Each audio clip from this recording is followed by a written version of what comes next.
who's not able to make it live. So tonight we're going to be talking about leveraging your strengths. Bev introduced me before. Just my background, as she mentioned, I'm a corporate lawyer, and I qualified as a corporate lawyer in 2012, and then I was in private practice until 2016, when I came to the end of my maternity leave and decided not to go back to my role as a corporate lawyer and instead transition to an in-house role. And alongside my legal career, pretty early on, I decided that I wanted to practice law and I enjoyed my practice, but I wanted to also do something to help people on a more personal level. And this followed a trip to Africa, where I had the chance to go on a mission trip and do some really impactful work for a few weeks. And when I came back, I realized I really wanted to do more to help people. And so that led me down a path to train as a career and executive coach alongside my legal career. So now I have a portfolio career. So I'm committed to really helping women to achieve career fulfillment beyond motherhood. And as Bev mentioned, I have two little ones, so a 3-year-old and a 1-year-old. So for those of you that are struggling with figuring out the juggle, I'm with you, and I've done it. And so I really want to share with you some things that I've learned that I think can be really useful for you. Okay, so what we're going to cover today, we're going to talk about why knowing and understanding your strengths is important. We're then going to talk about how you can go about identifying what your key strengths are, and then we'll move on to talk about how you can be using those strengths so that you can increase productivity and get more done in less time. So, one of the things that we struggle with as working mums and as busy professionals is how you can get everything done, and how you can make sure that the work that you're doing is impactful. So type in the chat and let me know whether or not you find yourself feeling like you don't have enough time in the day and feeling like you're chasing time and you're chasing tasks and you're trying to get things done and you don't feel like you're getting to where you want to be. Can anyone relate to that?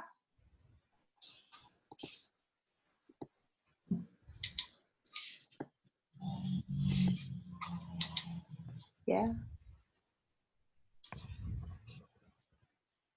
I can't see the chat while I'm in screen mode for some reason. I can see it. Would you like me to tell you? Yeah, Michelle has just said definitely, and I can tell you it's just definitely an issue for me. Yes. Yeah, absolutely. So what I want to share with you, and what I want us to start thinking about, is what are the goals that you have around what you're trying to achieve, and why is it that you want to achieve those goals, and then start to think about how you're going about achieving them. Because often when we do our training or when we first start a role, when we learn from other people, we look at what that person or the training program has taught us about how you go about doing a certain thing, and then we emulate it. So for example, if you are one of the ladies on the call is a trainee solicitor, so you'll be shadowing other solicitors who will show you how you do particular tasks, like how you draft things, how you would do research, how you would present, and so you go into learning mode and you learn how these things are done, and then you take that away and then you say, okay, well, this is how I need to go about doing this thing. And that's all well and good, and that's fine. But sometimes the way that one person does something isn't necessarily going to work for you as the most productive way for you to approach that same task. And so there really needs to be a shift in mindset in terms of how we're thinking about the result that we're presenting. So if you think about your clients, if you have a client, they want you to deliver to them some legal work. Really, the client isn't really that concerned with the methodology. The client's more concerned with the result. So there is more to the equation when we're coming to and approaching our work than just your experience and expertise. It's thinking about, how am I actually delivering on the task that I've been asked to do? So from a client's point of view, they just want to know that you get it done. So if that's the case, then is it really necessary for you to be following a process or a prescribed formula that someone else has set out if that formula isn't necessarily working for you? So And I'm just showing here that for clients, they're interested in results. So I'm going to give you an example. So if you're somebody who is feeling like they should be doing business development, so you should be going out there and you should be getting more clients, whether that is for your own business or whether that is for the firm that you're working for. You might be tasked with, okay, you need to go out there and you need to get more clients. So there's different ways that you can approach that, but the most common way that people think you need to go and get clients is to go to networking events. So it will be like, okay, you need to do business development, you need to go out and you need to network more. But if you are somebody who doesn't feel comfortable with networking, or you're not that good at networking, then you might think, well, this is the only way that I can get clients, so I'm going to have to go ahead and do that, when in fact there are multiple other approaches that you could take that may play better to your strengths. So if you are somebody who is really good on a one-on-one basis and you are able to really go deep and get to know people and build up good rapport with somebody, then perhaps it would be more effective for you to think about, how can I set up maybe one-to-one coffee dates or lunch dates with people where I'm really getting to know them and building connections to the point where those people eventually become my clients, as opposed to going to a networking event just for the sake of going because you think that's what you should be doing, and you walk away with business cards that never actually lead to anything. So you don't actually get to the goal of getting more clients because you've taken the route that everybody would expect you to take.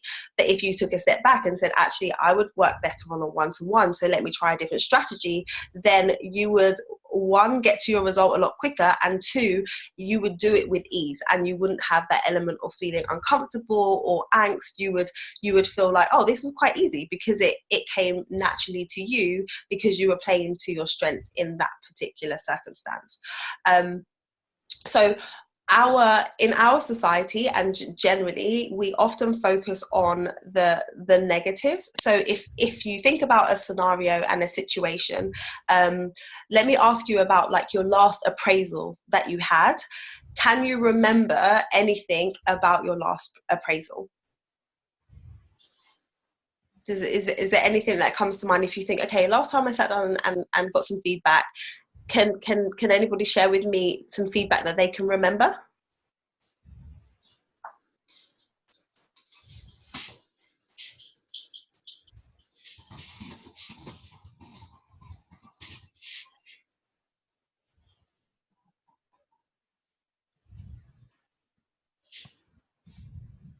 Okay, if you can't remember, I will share with you. When I last had an appraisal, the thing that I remember that comes to mind is where I was told about one particular piece of work that I should have involved the managing director more in my decision making around how I approach that particular project, and that's the feedback that stuck out to me. But throughout the whole conversation, he gave me a lot of praise about what I was doing and what I was doing right, but that one negative comment that he made is what I held on to, and that is generally how we approach things. So someone could say lots of nice things, but the thing that you will dwell on is the negative. And that kind of goes through the way that we approach our performance and what we should be doing. We tend to focus on where people have said to you, okay, you should get better at doing this, this, or this. You then go away and try and focus on getting better at those things that you're not good at. But then what that means is the areas where you are already good, where you could actually really excel if you paid attention to that and focused your energy there, you don't spend as much time, which means that you're not being as impactful as you could if you said, do you know what, yes, these are the negatives and these are the areas where I'm not so good, but actually I'm really strong in these areas. So because I'm really strong in these areas, how could I be looking at using those areas where I'm strong to actually make more of an impact? Or how can I do more of that so that the work that I'm doing is feeling good because it comes naturally to me and actually I'm making an impact in what I'm doing? So this is where you come to your strengths and starting to think about, okay, well, what are my strengths? So I just want to make a little bit of a clarification and a distinction for you between strengths and skills. So when you think about strengths and skills, sometimes they're used interchangeably, but a strength is really something that you may have a natural predisposition towards, whereas a skill is something that can be developed and learned. And sometimes the strength and the skill kind of work together. So in this example, you think about the ability to learn a new language like French. That's a skill. So that's something that you can learn. You can learn French, but there are some people that would find it a lot easier to learn French than other people. And those people that find it easier may have a natural strength around learning languages, and they might have a natural affinity towards learning languages. So then it just comes a lot easier to them. And so when you're thinking about your strengths, you're thinking about your kind of core, the things that your core behavioral traits and the things that you just do. Sometimes there might be circumstances where people come to you and say, how did you do that? Like, you might be super organized and people say, how do you manage to stay so organized? Or how do you manage to get up and do public speaking so easily? How are you so confident? And those are things that you might not even think of because they come so naturally to you. You might not even recognize them as a strength. But once you can start getting some awareness around those, then you can say, well, then how can I be using this more? If this is a strength of mine, how can I be using it to impact those around me? And how can I be using it in the work that I'm doing? And how can I be using it to be strategic about the time that I'm spending on a day-to-day basis and the tasks that I have to achieve? So I want you to think about the fact that your strengths plus meeting your client needs in terms, and when I say client, I mean, if you are in private practice, your client is, your external client. If you're in-house, it's the business. If you're working for yourself, then it's the clients that you attract. So if you have your strengths and then you add to that the client needs, then you're going to get fast results when you're working from your strengths and you're thinking about the needs of your client, as opposed to just going through the motions and then just doing the task at hand. So one of the key things I want you to take away is that understanding and knowing your strengths will really help you to enhance your productivity. So if you know that you are somebody who is you're a connector, like you're somebody who finds it really easy to connect one person to another person, and that just comes really naturally to you, then you can think about, well, how can I use that? If you have someone who says, oh, I really need so-and-so person, if you have one of your managers that says, oh, I would really like to meet someone who could help us with this, or someone who could help us with that, and you have a huge network of people, and you can be the person to say, oh, we should really speak to so-and-so, just the fact that you've been able to suggest that person, in the mind of your manager, you're becoming more of a valuable asset. So it's not just that you're getting your head down and doing your work, but you're able to use one of the strengths that you have to really help them to solve a problem that they have. And so when you're thinking about how you can be more impactful, this is one of the ways that you can be more impactful, so that you become a very valued member within your team because you're able to leverage your strengths. And then that means that you don't feel like, okay, I need to be sat at my desk and I need to get my head down, and even though I really want to leave because I need to do the pickup, or I really need to leave because I have this family event I need to do, when you feel like you're making a contribution to the team and that is being recognized, then you're going to not feel like you have to necessarily be relying on just getting your head down and putting in the time, putting in the hours to do the work, but you're going to be thinking about how you can be more strategic about making an impact and a difference to your team, leading with your strengths. So I want to talk to you a little bit about the background about this whole strengths-based way of operating. So there's a psychologist called Don Clifton, and he led research which demonstrated the benefits of strengths-based performance tracking.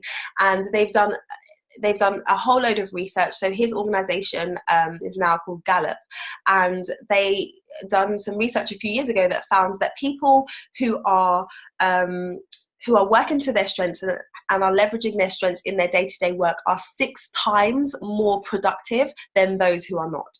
So when you are leading with your strengths, you are more likely to feel good about the work that you're doing and make a positive impact, because the work that you're doing is aligned with the way that you naturally operate. So they've done a number of studies, and their main they have an assessment that people can take, and I'm going to talk about that more in a minute, and it's called the Strengths Finder. But they've done studies with working groups and used these types of tests, and the studies of lots of businesses have demonstrated that when you are working to your strengths, sales can improve, profit, customer engagement, turnover, employee engagement, overall safety within organizations in terms of where health and safety is a big proponent of the work that is done. All of that increases when people feel like they are able to work to their strengths. But the crazy thing is, in the same research, they found that when they asked people whether or not they were playing to their strengths in their work, only 3% of the people that they interviewed said that they felt like they were. So that means there's 97% of people that are working in a way that they've been told to work, but that isn't necessarily allowing them to use their strengths. And so I want you to think about, like, how do you work best? So it may not be something that you thought much about, but taking a step back and just thinking, well, what have been the times where I feel like I've been in my element in my work? What are the types of tasks that I was doing? Who were the types of people that I was working with?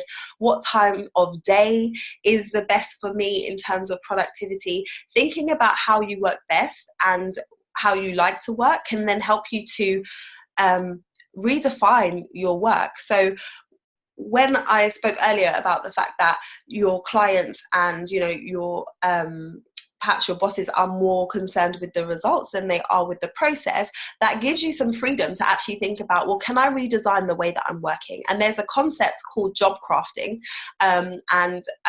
What that means is sometimes people feel like they need to go from the job that they're in now and go and do something completely different because they don't like the way that their work is being done, or they don't feel fulfilled, or they don't feel like something just doesn't feel right. But actually, if you look at job crafting, it allows you to look at what you need to output, look at the time restraints that you have, look at the resources that you have, and then look at your strengths, and then say, well, how can I be doing this type of work in a way that works better for me? So I'm going to give you an example. So one of someone that I know, she done her strengths finder test, and she realized and recognized that one of her key strengths is focus. So she is really good at getting her head down and focusing on the task at hand. And in the job that she was doing, she was working in an open plan office, and people would just come up to her throughout the day and interrupt her over and over and over again. And for her, it was so frustrating because she just wanted to get her head down and do the work. And she got to the point where she was like, I can't do this. I can't do this job anymore. This is just not working for me. I go in every day, I'm interrupted, I get frustrated, I get annoyed, and this isn't how I want to be living my life. And so she thought about what it was that was pushing her buttons and what it was that was really causing her to get upset and annoyed. And she recognized that, okay, it's when people are interrupting me all of the time. So what she did was she just changed things, in that she decided to remove herself when she was working on a task that required a lot of focus. She decided to remove herself and put herself in a meeting room so that she could get that work done. And she told her colleagues that between this time and this time, I really need to get my head down. So I'd prefer if you didn't interrupt me during this time, and instead come to speak to me in the afternoon, or come to speak to me when I come out of the office, because I really need that focus time. And for her, that made a whole world of difference. So she was able to continue to work to her strengths, which is focus, and get the job done and manage the expectations of those around her. So making that slight tweak in terms of how she positioned herself in the work that she was doing meant that she didn't have to change roles. And in fact, it wasn't that she wasn't enjoying the work, it was just the way that the work was happening on a day-to-day basis. So for you, can you think about your current work situation, and are there any areas where you could say, actually, the way that I'm doing that doesn't really work for me? It either makes me feel anxious, or I get annoyed, or I'm not as productive, or I get distracted. Can you be thinking about some of those areas where you could perhaps be making a shift? So you might be saying, okay, yes, it would be great to identify those areas, but I don't know what my strengths are. So let's move on now to talk about, how do you identify your strengths? So there are two main ways that you can identify what your key strengths are. One is to take an assessment. So there are various different online assessments that you can take. Here are a couple that I recommend. So there's Strengths Finder, there's Strengths Profile, and then there's another called VIA Character Strengths. when you take these tests, it's basically an online assessment, and you go through and they ask you a number of different questions, multiple choice questions. You answer those questions, and at the end they're going to present to you a report which will show you what your top strengths are. And if you take the strengths profile test, it will go into a lot of detail around how you can be using those strengths more, what kind of tasks people that have those strengths find easy or should be getting involved in. So I quite like the report of that, and the Strengths Finder report is quite detailed as well.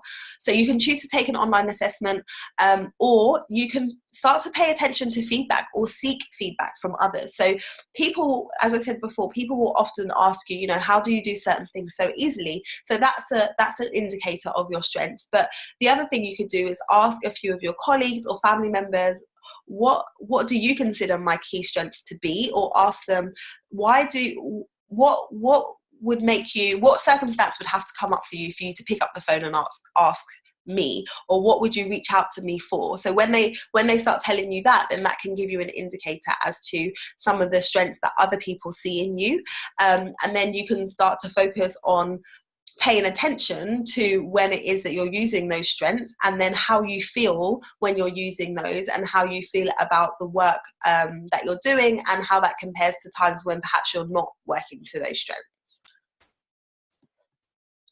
So I'm just showing you here, this is a snapshot from the Strengths Finder report. So it gives you some examples of some of the types of strengths that you could have. These are just a few of them. There are, I think, over 60 on this particular assessment. So it gives you an example. So here it says about authenticity, you are always your true self, even in the face of pressure from others. Or if you are an enabler, you're someone who creates conditions for people to grow and develop for themselves. So it really goes into looking at your character traits and how those can be, how that can be used in your individual work, but then also in the interactions that you're having with the people around you. So then once you know your strengths, how do you go about leveraging them? So I talked before about being able to craft your roles so that you're working in a more efficient manner. So that's one way that you can leverage your strengths. So you're thinking about how you structure the work that you're doing, and then the other way is to be strategic. So if you get to know what your strengths are, then you can be saying, okay, well, I should be doing this more so that I can get to this result, and that's really what's going to help you to get to your results in a lot. That's going to help you to achieve more in less time when you're focused and you are you're more, what's the word, when you've more thought out, or you more have a plan about how it is you want to achieve your goals. So these don't necessarily have to be huge goals. These can be small things that you're trying to achieve, wanting to make sure that you leave the office on time, wanting to make sure that you're interacting with more people in your team, or wanting to grow your network. Whatever your short-term goals are, or even your long-term goals, just be thinking about how they can link into the strengths that you have, so that you're not just trying to do things in a way that you've seen other people do it, but you're really looking at your uniqueness. And at this point, I just want to kind of just encourage you and say that we live in a world with billions of people, and there are, out of all of the billions of people in the world, there is not one other person who has your blend of unique experience, your background, your expertise, and your experience, what you've been exposed to. So if you think about that, like you're the one person that has your package of experience and your strengths. So really think about, well, how am I showing up uniquely? How am I really leveraging my uniqueness in my day-to-day? How am I demonstrating that I'm different, and how am I using that to be able to really make an impact in the work that I'm doing on a day-to-day, or even make an impact in my home, make an impact with my children. You're unique, you're different, so don't necessarily feel like you always need to be following the path or the formula that other people have set out. You can create your own. You can go your own path and still be getting the results that you want and that other people expect of you. So I'm going to give you just a couple of examples of leveraging your strengths in the kind of lawyer in the lawyer space. So an example here of a litigation lawyer. So say your strengths are, you are a rapport builder, you're an action taker, innovator, and you're also competitive.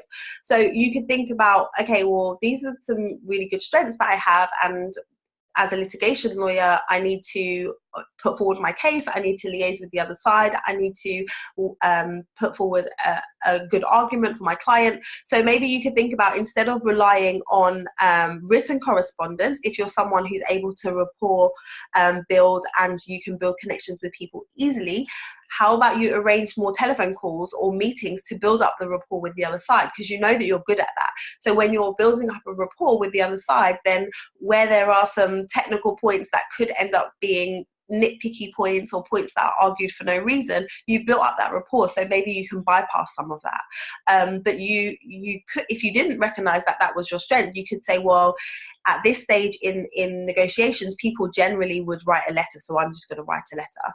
So being able to leverage the fact that you're good at speaking to people and having meetings with people may well mean that you can reach a compromise or a settlement quicker. So that's an example from a litigation lawyer's point of view.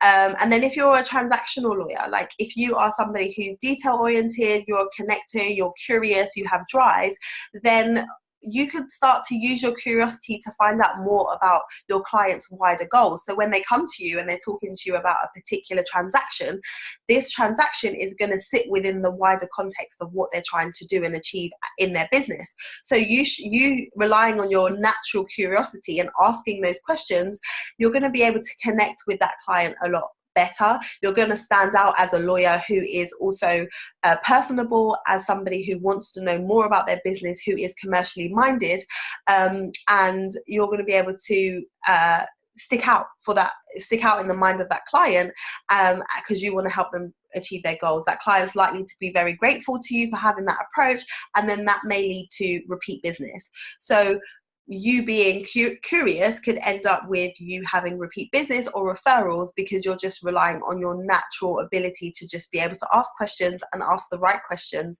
in the right context. So those are two examples that you could draw on as a in the context of your day-to-day practice as a lawyer. So really what I want to drill down for you, and I want you to take away, is just think about what your clients want to achieve and consider how your unique strengths can be used to get them results fast. And when you're getting them results fast, that means you're making an impact in your work and you're being remembered for the work that you're doing. So the time that you're spending is time well spent. So I've just picture there of time. So just thinking about time and the time that you're spending is another area where you can pay attention. So on a day-to-day, if you spend some time tracking, how much time am I spending doing tasks that are actually maybe tasks that I shouldn't be doing because I'm not the best at them, and how much time am I doing tasks where I'm leveraging my strengths? Because when you start to think about that, then you can look at, well, is there capacity for me to potentially be delegating some of these tasks that are taking me so much time to do when someone else could come in and do it quicker? So classic example is if you're not that great at formatting and you're trying to amend a contract, if you are not great at formatting but you are good at doing the content, which you're likely to be as a lawyer who's drafting, then why would you spend 2 hours trying to reformat the document? Why would you not go to somebody who you know is good at that, i.e. a secretary or a paralegal or someone who's supporting, and ask them to do that? So they're likely to get that task done in maybe half an hour, and then you're able to spend more time doing the thing that you have a natural affinity to. So overall, in terms of the productivity of that piece of work, you've got much more done in that time frame because you've been mindful about the time that you have and the type of task that you should be doing in that time frame.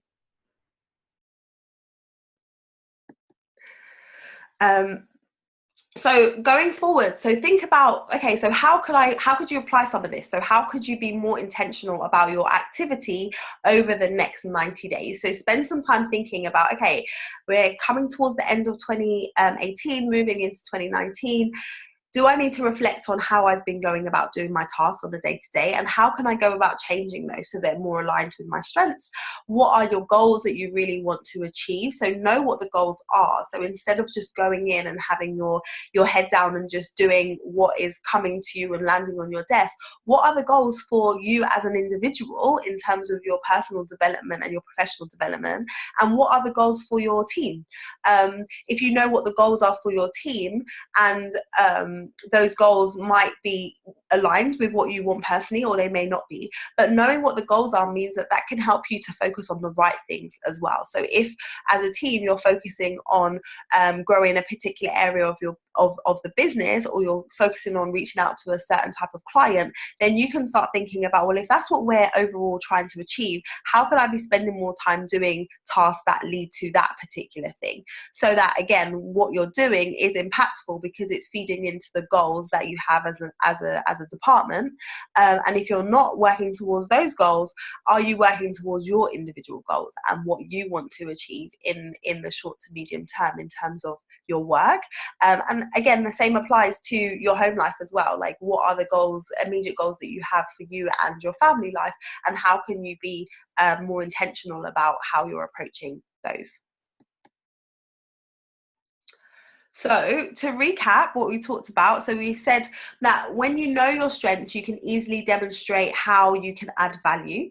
And when you're at the stage where you're trying to say, well, what are my strengths and how can I use them, then you can use an assessment, or you can get feedback from others to help you to identify what those strengths are, and really start to pay attention to what you need to achieve in terms of the goals, and find ways to deliver results using your strengths, because that way you're able to work smarter and not harder. So you're going to be able to get to where you want to get to without burning out. You're going to get to where you want to get to without feeling like you're spinning your wheels and not getting anywhere. And hopefully you're going to find that you've got more time. So at this stage, does anybody have any questions about anything that I've said?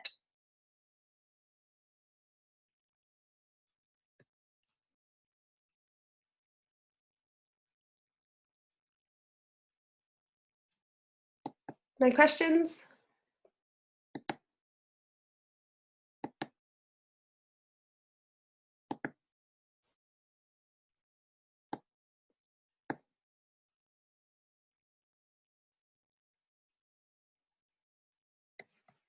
Okay, no questions, no comments from anybody? Sorry, Janine, can you see there's a question from Jackie? She says, is there a fee for those strength surveys you mentioned? Say that again, sorry. Jackie said. Jackie's asked, is there a fee for those strength surveys you mentioned?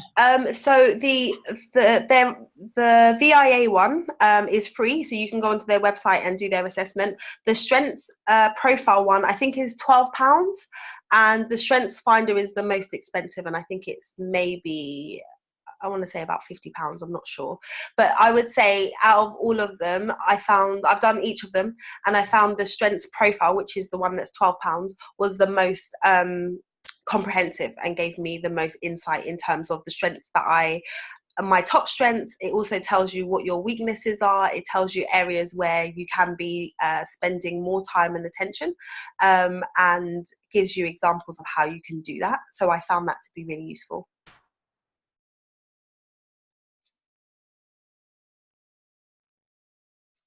Any others?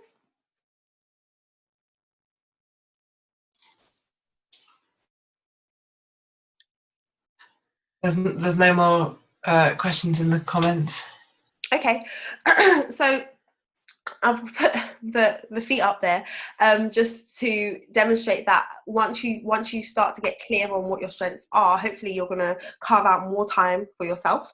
And one of the things, this whole concept of leveraging your strengths is one of the things that I work with my clients on when they come to me and say, do you know what, I'm really stressed, I'm overwhelmed, I'm not quite sure what I should be doing, I feel like I'm spinning my wheels. So helping them to get clear on their strengths is something that we definitely talk about and work on.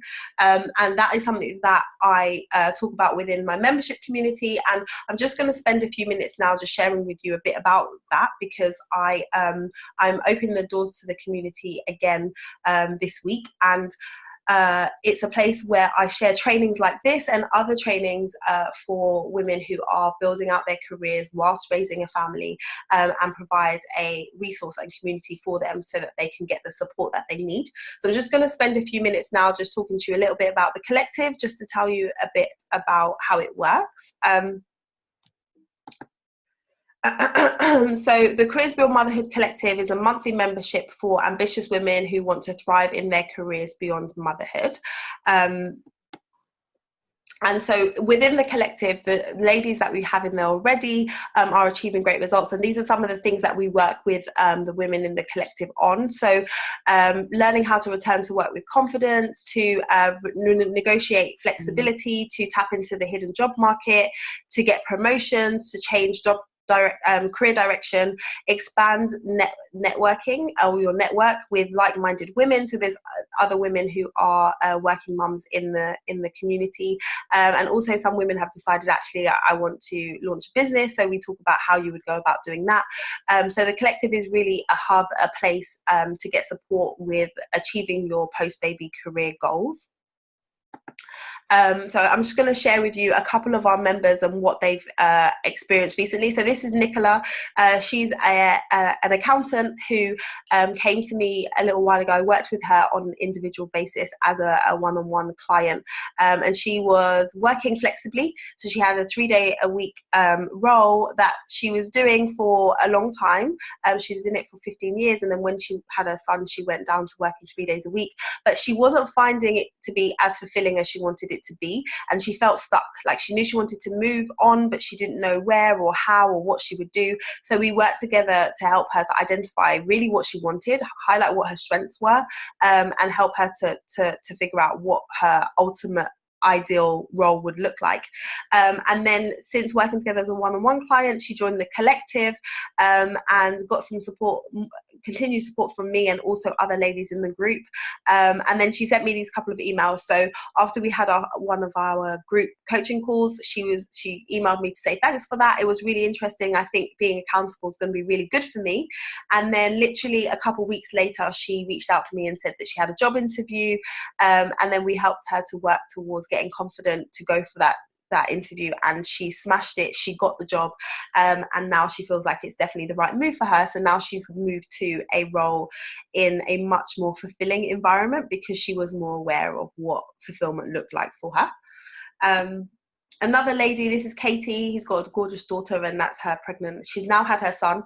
So she joined the collective when she was 2 months into her second maternity leave, and she's in the States, so they have a really short maternity leave. And she was struggling to figure out what she was going to do going back and how she was going to negotiate flexibility, or if she could. She kind of felt like it wasn't going to be possible.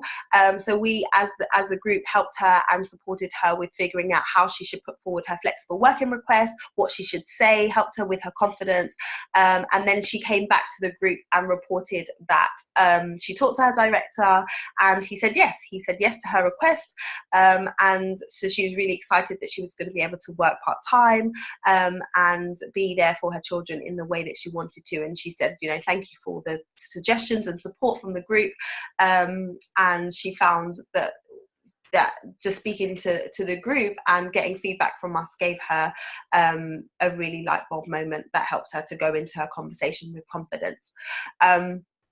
So with the collective, we have a success path that we walk people through. So in stage 1, we help you to figure out what your vision is for your post-baby career and where you want to go next with your career. And then we move to the planning phase and then the master juggler phase. So we talk about all of the practicalities of juggling work and family life. And then the final stage is leading ladies. So getting you to the point where you feel like you're confident and you're leading at home and at work, and you feel like you've got your systems in place, your strategies, and you are on your A game in both places. So we have trainings and resources that help you to move through the success path so you can really get to where you want to be in your post-baby career. And we also have guest experts. So these are a few guest experts that we've had that come in to talk about different topics that are really useful to you in terms of your career. And then we also have on the parenting side, so recently we had a child psychologist come in to talk about how we can better communicate with our children and cultivate better relationships. So we really talk to both sides. We talk about how you can be moving forward in your career, and then also how you can be being the best mum that you can be. And so generally what's included is there's access to a membership portal where there's bite-sized tutorials moving you through the success path. We have monthly group coaching calls. So we get on a call like this on Zoom where you have the chance to come and bring any challenges you have, any questions that you have to the group, and then I can give you some coaching and you get feedback from your peers. We have guest experts, we have mini trainings, skills-based training, so things like negotiations, like how to leverage LinkedIn so that you're networking effectively. We have access to a private members only community. So this is a community called the Collective Network that is only accessible for members, and it's a place that you can go to get support and guidance and just kind of a sisterhood with your fellow collective members. And then for anyone who's in the membership, any offers that I'm putting out in terms of coaching or programs that I'm doing, then you get access to some exclusive offers as well. So the total value when I've totted it all up and added it all up, what you're getting in the collective is valued at over £2,000. But the monthly fee, I'm not charging that much. The monthly fee for being part of the collective is £30 a month, but for the women, lawyers and mother members, I'm opening up a special offer. So if you wanted to join the collective and see what it's like, so you can look around and check it out, you can join, and your first month would be £1. So you join for £1. If you wanted to stay after the first month, then it would roll and it would be £30 a month thereafter.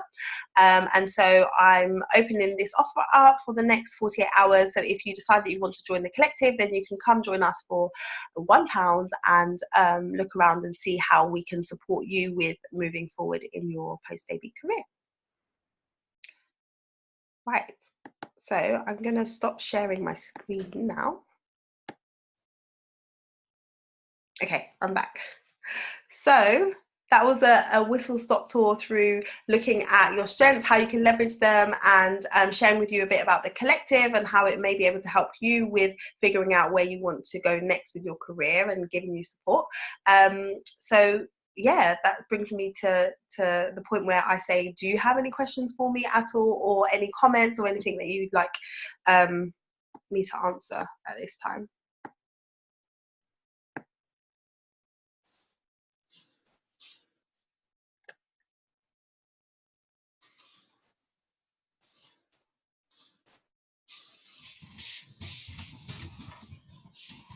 No questions?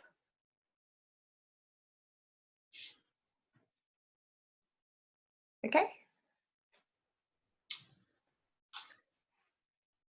Okay, so if you have no questions, but if anything comes up for you when you go away and you look at the worksheet and you start to think, actually, I do have a question about the strengths or anything that I was talking about, then you can feel free to drop me a line, drop me an email. I think Bev's going to put in the chat the link to the collective, so that if you want to find out more information, there's a full info page that gives you more detail about it. So she'll put that in the chat so that you can go and visit and find out more about that. And yeah, that brings me to the end of this webinar. I also wanted to just let you know that I have a podcast that I run every week. It's called the Careers Beyond Motherhood podcast, and it's a show where I interview different women who are sharing their careers beyond motherhood, so sharing a bit about their journey that you might find interesting and inspiring. And I also have trainings that I do through the podcast as well, so if you want to check that out, you can. Okay, ladies, so if there's no questions, then that brings us to the end of the webinar, and I hope you have a great evening, and I hope to stay connected with some of you, so that yeah, I'll see you in the community, in the Women Lawyers and Mother community. Oh, thanks, Jackie. Thanks for coming, Jean. Thanks, Michelle. Thanks, Bev. So yeah, thanks everybody, and I hope you all have a great night.